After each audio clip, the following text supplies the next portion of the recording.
Host کرنے کی مبارکباد دیتی ہوں. آپ کے انتظامات بہت اچھے ہیں اور زرداری صاحب کا اسپیشلی میں شکریہ ادا کرنا چاہتی ہوں کہ انہوں نے میرے لیے جو الفاظ کہے، جس شفقت کا انہوں نے مظاہرہ کیا، میں بہت بہت شکر گزار ہوں. تھینک یو زرداری صاحب، I am really grateful. Thank you. ظلم انہوں نے برداشت کیے جو ہم سب کے خاندانوں نے برداشت کیے.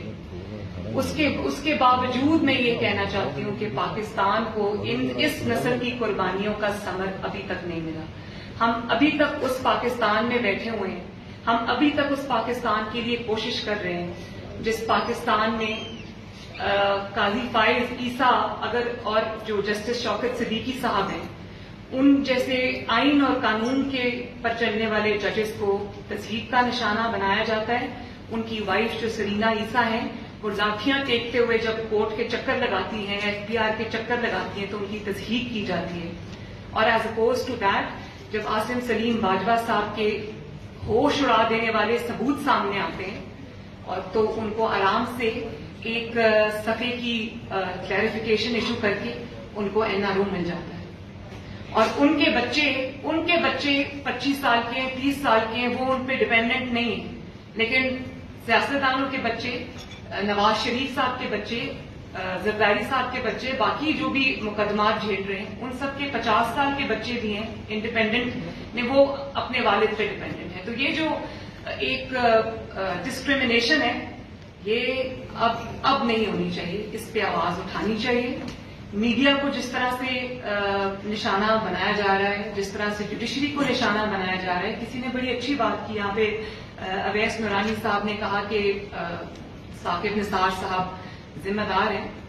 تو جوڈیشری کے اوپر جتنا برا وقت آیا ہے، میں سمجھتی ہوں کہ سیاستدانوں سے زیادہ برا وقت ان پہ ہے. سیاستدان تو بیانات دیتے ہیں، اسٹرگل کرتے ہیں، لڑتے ہیں، سامنے آتے ہیں، لیکن ان کی آرڈیل کا جو اندازہ ہے وہ آپ اس بات سے لگا لیں کہ جب قاضی فائز عیسیٰ صاحب کا ریفرنس سنا جا رہا تھا سپریم جوڈیشل کاؤنسل میں، تو ایک جج صاحب نے، بڑے معزز جج صاحب ہیں، انہوں نے کہا کہ آپ نے ہمارے لیے بھی ہماری چیزیں بھی درازوں میں رکھی ہوتی ہیں اور وقت ضرورت پڑنے پہ آپ وہ چیزیں درازوں سے نکالتے ہیں اور پھر بلیک میلنگ کرتے ہیں. بیٹیوں سے یہ بات کہنا چاہتی ہوں کہ ہم نے آزادی اس لیے حاصل نہیں کی تھی انگریز سے کہ آپ اگر کوئی حق اور سچ کی، آئین اور قانون کی بات کرتے ہیں تو رات کو ویگو ڈالے آپ کو آ کے اٹھا کے لے جاتے ہیں. تو یہ جو ویگو ڈالے والا کلچر ہے، یہ ختم ہونا چاہیے. ہراسمنٹ ختم ہونی چاہیے. پالیٹیشنز کی تضحیک ختم ہونی چاہیے. اگر کوئی قابل احترام ہے، ادارے سب قابل احترام ہیں اگر وہ اپنی حدود میں رہ کے کام کرتے ہیں، سب قابل احترام ہیں.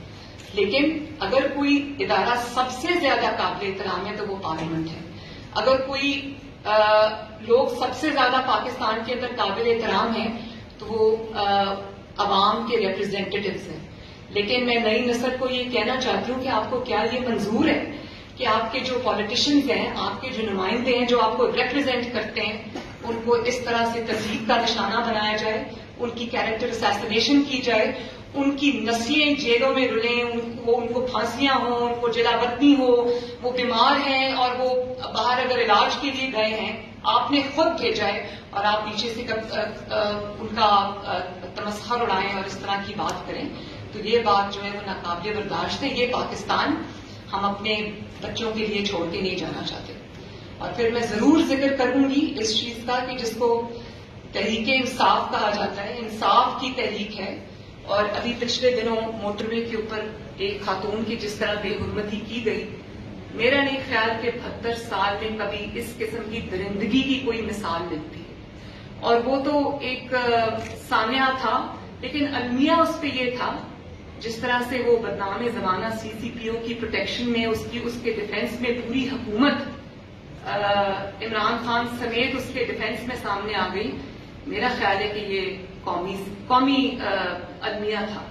اور صحافیوں پہ جس طرح سے آج کل جو بھی ہو رہا ہے، ابصار عالم صاحب پہ غداری کا مقدمہ بنایا گیا، جس طرح سے براڈ ڈے لائٹ میں وہ جو جن کو اٹھا لیا تھا، مدی اللہ جان صاحب کو جس طرح سے اٹھا لیا تھا، اور جس طرح سے عرفان صدیقی صاحب کو ہتھکڑیاں لگا کر، استاد ہیں، قلم ہے ہاتھ میں، ہتھکڑیاں لگا کر اڈیالہ جیل لے گئے.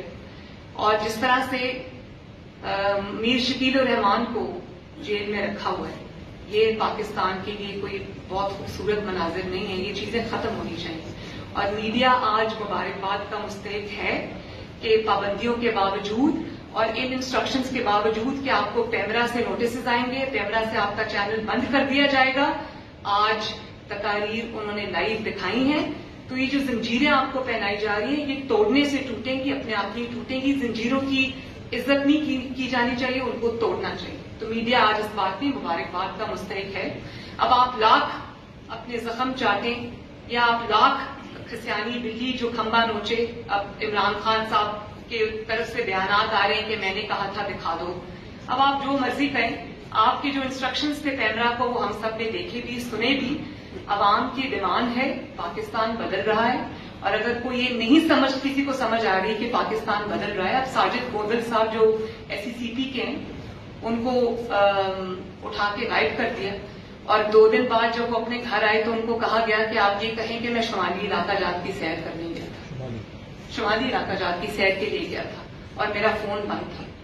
اگر آپ یہ سمجھتے ہیں کہ لوگوں کو اب یہ چیزیں سمجھ نہیں آ رہی تو آپ کبوتر کی طرح آنکھیں تو بند کر سکتے ہیں، لیکن یہ پاکستان کا مستقبل نہیں ہے. تو بلاول آپ، میں، نئی نسل کے نمائندے ہونے کے ناطے ہمیں آج یہ عہد کرنا پڑے گا کہ ہم یہ والا پاکستان اپنی بہنوں، بیٹیوں، بچوں کے لیے چھوڑ کے نہیں جائیں گے. اور یہ جو بات کہی جاتی ہے کہ آج میں یہ سن رہی ہوں کہ اداروں کے خلاف بات ہو گئی. عمران خان کا میاں صاحب نے بالکل صحیح کہا کہ عمران خان ہمارا مسئلہ نہیں ہے. اس کی وجہ یہ ہے کہ عمران خان اگر اپنے بیساکھیاں چھوڑ کے سامنے آئے، اکیلا آئے، تو اس اپوزیشن کے سامنے، ووٹ کو عزت دو کے سامنے وہ ایک دن بھی نہیں ٹھہر سکتا. تو وہ اگر بیساکھیوں پہ آتا ہے اور اس کو وہ، اور جس طرح جو سینٹ میں ہوا اور پھر یہ کارٹف پہ جس طرح ہوا، وہ آپ کے لیے کوئی بوسٹ کرنے کا مقام نہیں تھا، وہ کوئی فخر کا مقام نہیں تھا. میں مانتی ہوں کہ اپوزیشن کے اندر بھی بلیک شیپ ہیں، اپوزیشن کے اندر بھی کالی بھیڑے ہیں جن کا احتساب ہمیں خود کو کرنا چاہیے، اپنی اپنی پارٹیز کو دیکھنا چاہیے.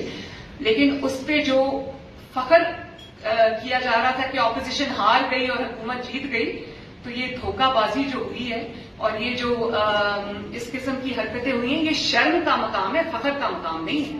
اور یہ نہ صرف حکومت کے لیے شرم کا مقام ہے بلکہ جو اس میں شامل ہیں ان کے لیے بھی یہ شرم کا مقام ہے. اور بطور پاکستانی، پاکستان اسلامی جمہوریہ پاکستان ہے، اس کے لیے یہ شرم کا مقام ہے. تو عمران خان صاحب اکیلے اگر آئیں گے، اکیلے آئیں تو ایک دن میں انشاءاللہ تعالی گھر جائیں گے.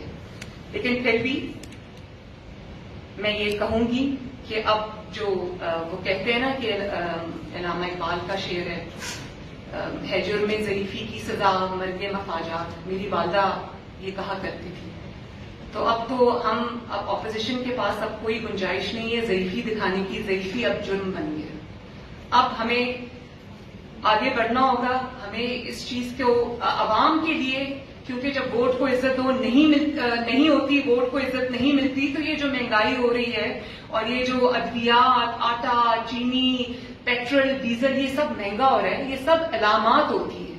بیماری جو ہے وہ یہ ہے کہ ووٹ آپ جب کسی اور کو ڈالتے ہیں اور نکلے وہ کسی اور کے نام، تو یہ ساری پاکستان کی پرابلم یہاں سے شروع ہوتی ہے. تو یہ آج اپوزیشن کو عہد بھی کرنا چاہیے کہ ہم عوامی توقعات پر پورا اتریں گے، عوام کو اس جعلی حکومت سے نجات دلائیں گے، اور انشاءاللہ تعالی جس قسم کے میں نے چیزوں کا ذکر کیا ہے ان سے پاکستان کو نجات دلائیں گے. آپ سب کا بہت بہت شکریہ.